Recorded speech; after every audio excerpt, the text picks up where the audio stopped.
Welcome to winter at Hawks Haven, the apocalyptic ashram Hawks Haven, where we're showing solutions to the problems that we face in the world. Like people in the city, they rake up all of their leaves, right? Because that's what their neighbors expect, because they sure as hell don't want leaves to be on their property, even though it improves the soil and insulates the ground and helps to put nutrients where they have a benefit, right? And they create a lot of plastic trash while they do it. And so I have learned how to use the plastic trash in a way too. Right? Again, this is wow.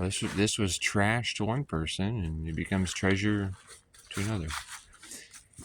And so I pick up the leaves from town, and then I throw them all over the place here. And I'm turning what was pretty dead soil or dead dirt into soil. And there's actually about 40 goldfish in this pond right here. One man's junk is another man's treasure. Like all this cardboard. Oh my God, what do we do with all this cardboard? Throw it away, right? Where is a way? Well, people who throw it away, and I see it. I grab it up and I come out here and I throw it on the ground. And it only stays on the ground exposed like this until I get the chipped yard waste or the leaves to throw over the top of it. And that's providing a couple of pretty crucial elements to the landscape that helps to support insects, beneficial insects, not just the ones you want to poison and kill them all off, but the ones that are helping to remediate soil. And like in the spring, this hole right here that's full of brush and debris, it gets full of water because this channel right here diverts all the water off the mountains behind it into runoff, right? And instead of it just running away and flooding the lowlands, the low-lying lands, and the neighbors down below, I'm spreading it out on the property so it can recharge the aquifers and reduce fire and flood and erosion and drought. And when we start to produce a healthy landscape, we also reduce famine. And the bigger the hole that we create, the more water it can hold. And so like right now, I would be walking in about 2 feet of water in the spring. And then this area catches a little bit more, would be closer to 3 to 4 feet right here.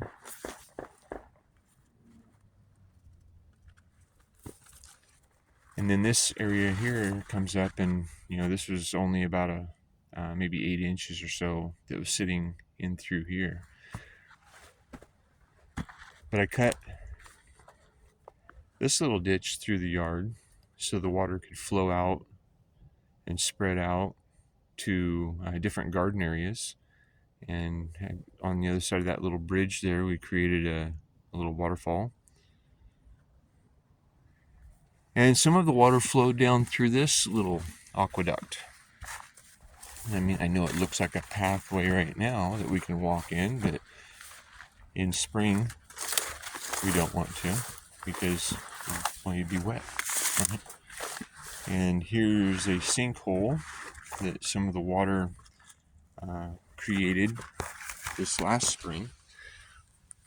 And we'll see if I can reach all the way down there and show you a little bit what happens here. But this shows that the water is now going into the land rather than carrying silt off of the land and into the low-lying areas. That's causing the banks to be overflowing and property damage. And like this whole area, this was full of water. And I created another little way for it to escape right here. And it gets spread out into more terraces. Those are some of the tumbleweeds that have gathered here on this terrace that in the spring I'll probably burn them off just because they take up a lot of space and they become a real fire danger in the summer. But after the water comes in through here and feeds these trees and Saskatoon bushes,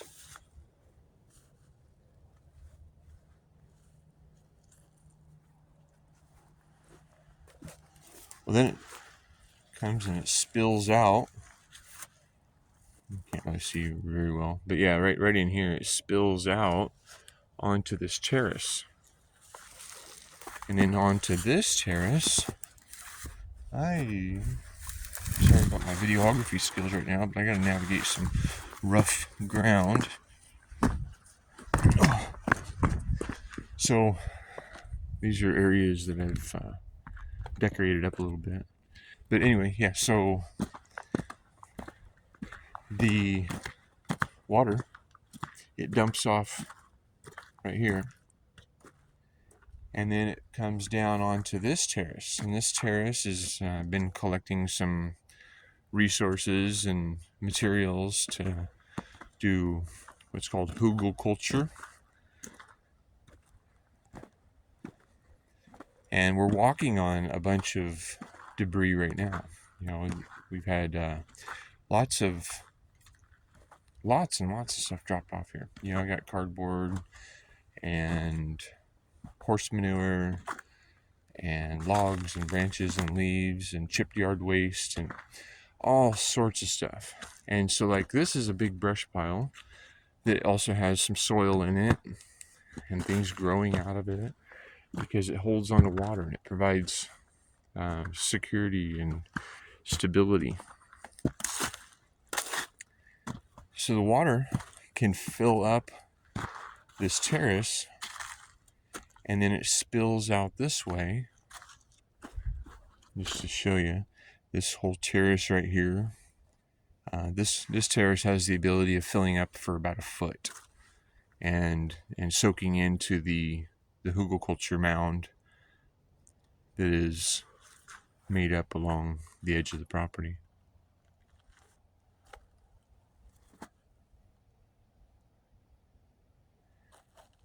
And then up on that hillside here, I don't know how well you can see it, but like right here, there's a terrace with large holes dug along it. So all of the water that's sheeting off that hillside has a place to go and slow down, and all of like this brush here, next time I have the tractor over here, it will get pushed out, and we're just kind of creating this pathway that water can then make its way back into this ravine if we get so much water that I can't take it. If the land can no longer absorb it from the features that I've installed, it does just go back down into a ravine and carries on down through the culverts and stuff underneath roads, and but at a much lesser quantity than what was happening just a few years ago. And the other thing that this has done here is it's provided me with free firewood, because that's what happens. That's what happens is, people drop off a lot of logs and branches and stuff, and sometimes it's even chopped up into pieces that are usable for my fire. And if it's not already, then I just, I break out the chainsaw and I make that happen.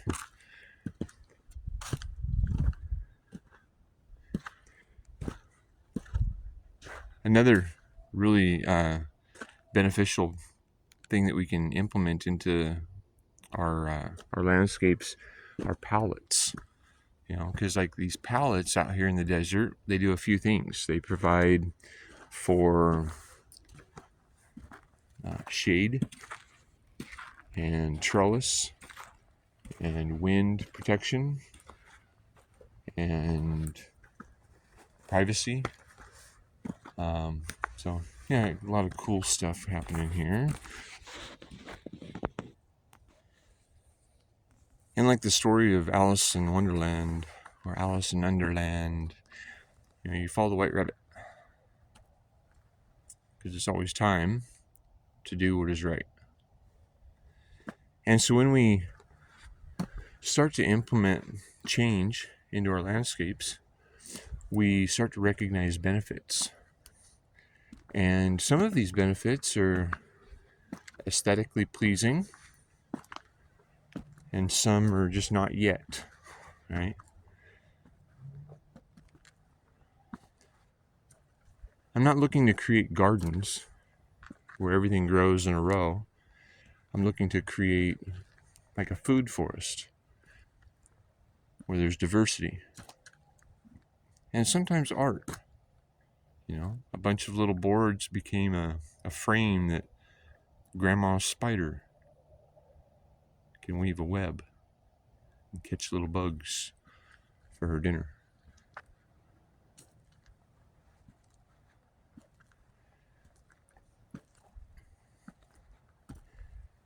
And in the spring, these Saskatoonberry bushes are full of leaves, and once we get into summer, they become full of berries.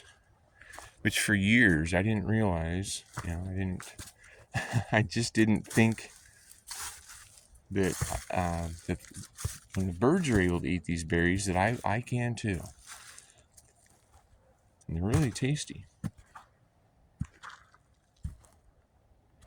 And we start to implement fruit trees that we want to see grow into the space, and we provide water catchment to where we can kind of localize the water to where it needs to be. And what is this? Oh my gosh, this just looks like a trash barrel, right? But this trash barrel is full of wood and weeds, and right now it's full of frozen water that is allowing a compost tea to be created. And we got bee boxes, thanks to my friend Matt and his boys for bringing those up. So the bees help to pollinate, right? And here's more cardboard. Right? Here's more cardboard that was going to be thrown away. And instead of it being thrown away, I throw it on the ground. And that's the first layer of the mulch that we use. Then got cool little houses out in the prairie. Somebody had that and they said, I don't want this anymore. Do you want it? And I said, yeah, it looks like a great place for a bird to hang out if it's raining.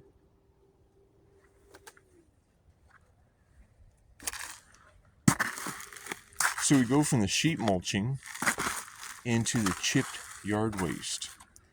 And the chipped yard waste is placed about 6 to 8 inches on top of it, so that way it insulates the ground and starts to provide nutrients. and the cat, he loves this area because there's little spaces for mice to exist too, right? And when there's spaces for mice to exist and for birds to be gathering up berries, it makes for great hunting grounds.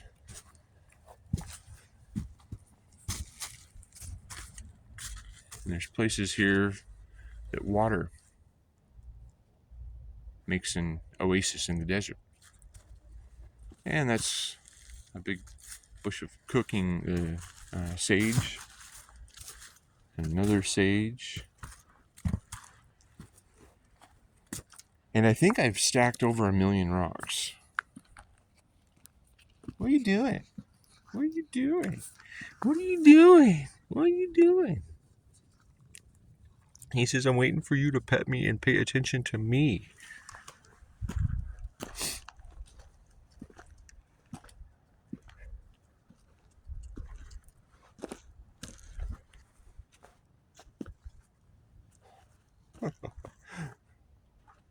God, you think you're not even feral anymore, buddy. Yeah, I think I'm over 1 million rocks that I've stacked so far. And here we're using a lot of different recycled resources.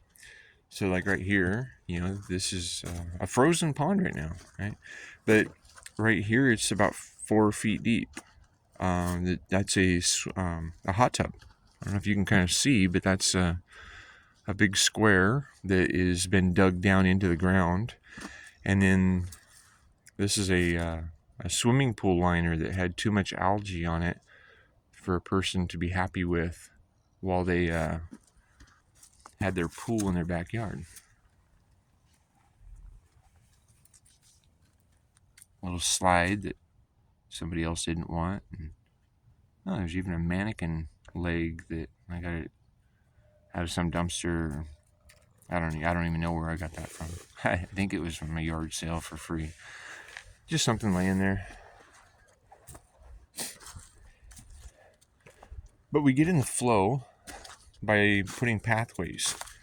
And we build pathways into everything. And we stack rocks up so they become beneficial as condensation generators. Because the stacked rocks work to, during the summertime, at nighttime, they cool down. And then in the morning, as the air warms up, it comes up and gets into those rocks and creates condensation. And there's even smiley faces all over the place here. Because if you know what a trigger is, well, the opposite of that is a glimmer. A trigger is going to cause something a feeling that maybe you don't like. But a glimmer is to promote something that you do. This is where I gather up a lot of my rocks. I found this section when I was digging, and I was like, oh my gosh, there's so many rocks. What am I going to do with all these rocks? And then I started stacking them up into walls, and I realized, I'm like, wow, I don't need to buy bricks from Home Depot. and if I do this right, I can mine the rocks. I throw them all over the place, or I throw them into a pile to where I can come up and grab them with the tractor.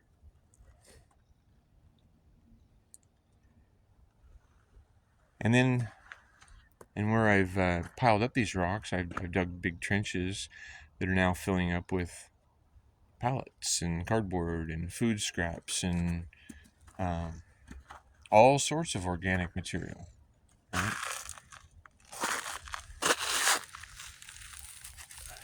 More cardboard, waiting for a truckload of mulch to come over and cover it up.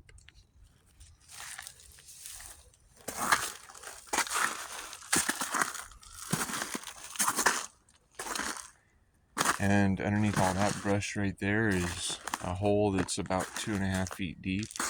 That's where a bathtub is going to go to make another little fish pond.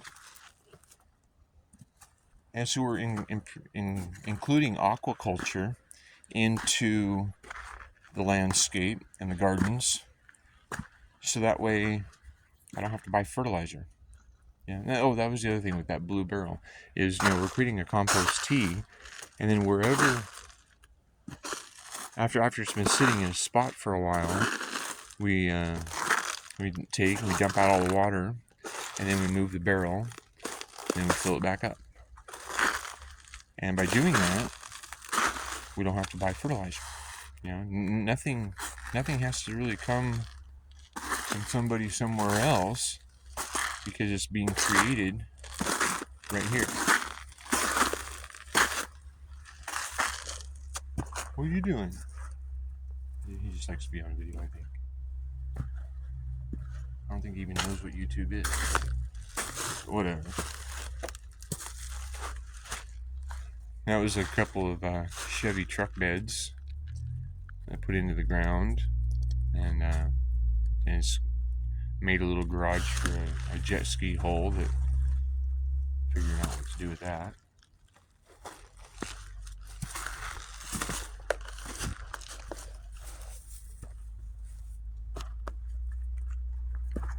And then we come over here, and this is a composting section, and this is a huge compost pile, right? And this, from this elevation right here, it goes down about 14 feet.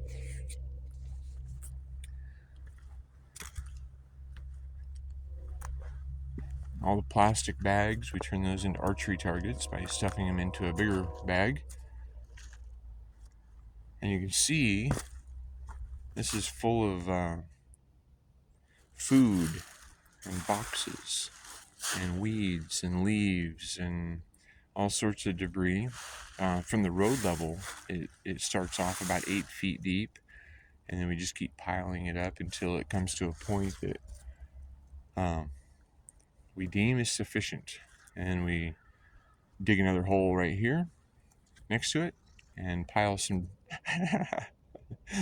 pile some of the dirt or the soil on top of the other spot, and put a little recession, or a little hole in the top of it, so we can put some water in there, and then it soaks down into it.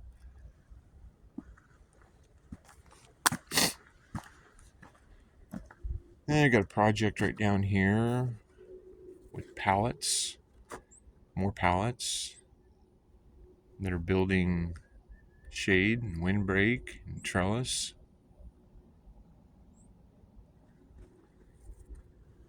And it's a big job. I mean, a lot of this has been done by one guy, right? I mean, I get some help sometimes, but it's kind of just here and there, when I can afford it, or if somebody's really feeling generous and wanting to help. And this is another hugelkultur mound, and this one's probably 12 to 15 feet deep and 6 to 8 feet wide, and then just kind of piled up. And there's a retired yacht. It's going to be turned into a little Airbnb type of a retreat. But everything's frozen right now, so including my thumbs and my fingers and my nose. So it makes it a little harder to get things done in the wintertime. But again, this is rocks that were given to me. Big rocks. Somebody's landscape that they said, I don't want that anymore. Can you take it away? I said, sure. And there's a sweat lodge that just needs to be covered and people to sweat inside of it. And more garden areas. And resources, more free resources that people just want hauled away. Please get rid of my stuff because I don't want it. I have to have a perfectly cleared landscape so that I feel comfortable in my house and in my space. Well, I'm okay with a little chaos, especially when I know that the chaos that is it's opportunity. It's pieces and parts to puzzles to create the things that I want to see in the space that I live. I mean, that was a free piece of junk that I don't see as junk, but it's a nice place to sit and enjoy the view all the way across the valley after I've been working hard, or I hang out with my friends. And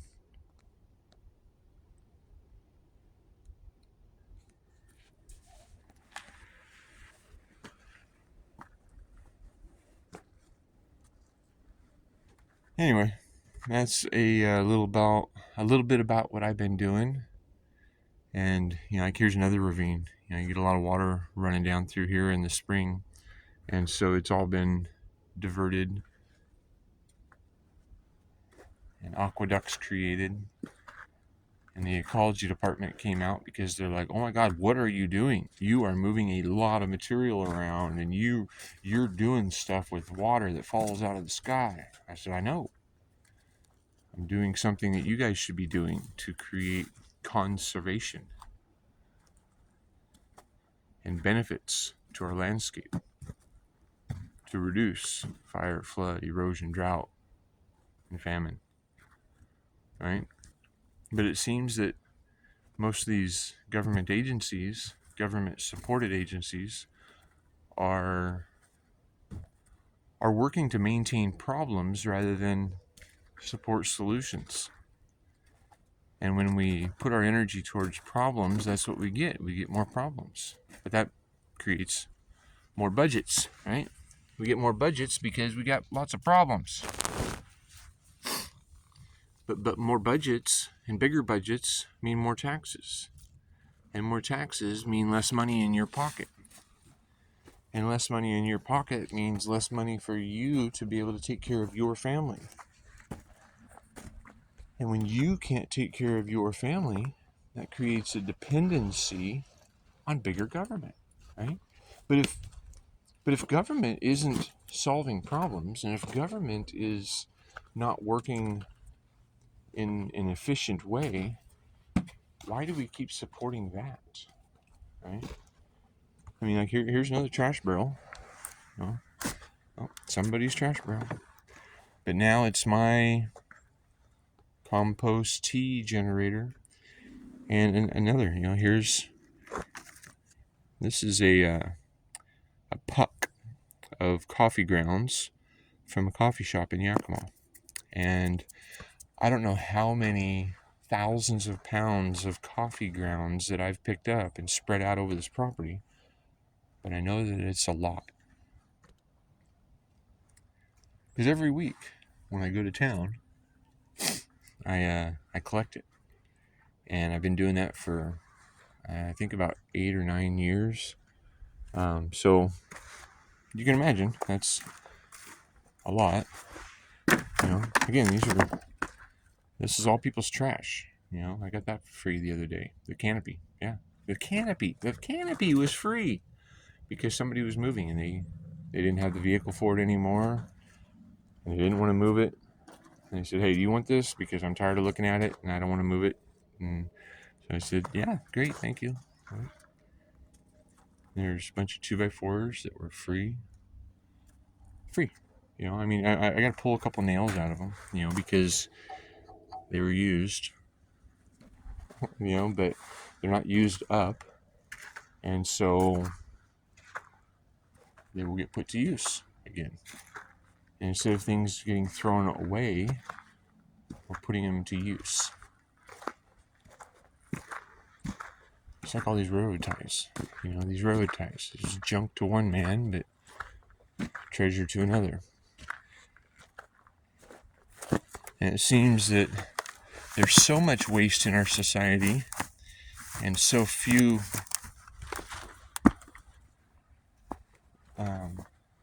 people willing to put it to use that I can collect way faster than I can create. But when I create, once I've created it, it's there. I mean, that's just how it works. Is once you put energy towards something, then it's been done.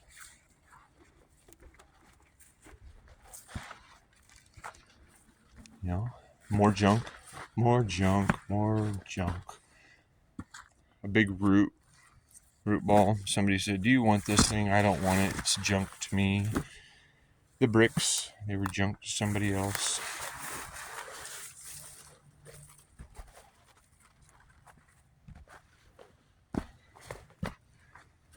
We got mint growing, and so if I want to make some tea, I can just come right out here and grab it. I don't have to go all the way to the store. All right, here's another big stump that dug a big hole and stuck it in the ground, and you can sit on top of that and feel like I'm on top of the world, right? On top of the world. Looking out over the valley, contemplating life, right? And smiling because I know that I'm doing what I can do right now. And if you look for them, you can find smiley faces everywhere around here. And oh my goodness, hopefully this isn't all frozen up. I need to. Yep, that one's frozen. That sucks. That's gonna be broken. That's gonna be broken too. Son of a gun. Alright, I forgot about that one before the frost started settling in. Again, these were trash to one person, benefit to another. Because it took a little bit of time, and again, oh wow, look at that. All of the cedar to create a little gazebo out here. Trash. Trash to one person, benefit to another. Oh, there's the other leg of the mannequin.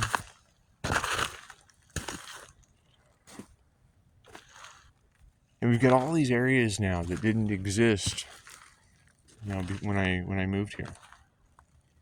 But with intention and action, I've manifested the change that I want to see in the world around me.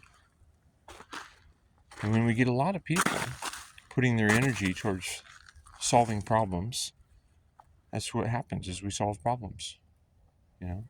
Here's the bird's eye view of the little pond down there that we walked by just a few minutes ago. So anyway, that's a little bit about what winter time looks like here at the apocalyptic Ashram Hawks Haven. And if you want to see how this place turns out, how about you subscribe? And if I've inspired you in any way, consider sharing with your friends or on your Facebook. And what we're doing here is we're forming a revolution. We're forming a revolution of conscious action instead of compulsive alignment with the culture. And when we start, like for instance, this tree right here, a friend of mine gave me that several years ago and says, "Hey, do you want this? It's too big for my porch. I grew it from a seed from a really tasty peach that I ate, and if you want it, you can have it." She says, "I don't have room to plant it at my property, and so you can have it." And I said, "Oh, great, thanks." Well, it gave me probably 20 or 25 peaches this last summer, and I ate them. And my dog ate some, and some friends ate some, and it was a real benefit, right? The seeds we sow build the future we want to grow. Thanks for watching. You can subscribe right up here, or you can watch the video that YouTube thinks is good for you right here.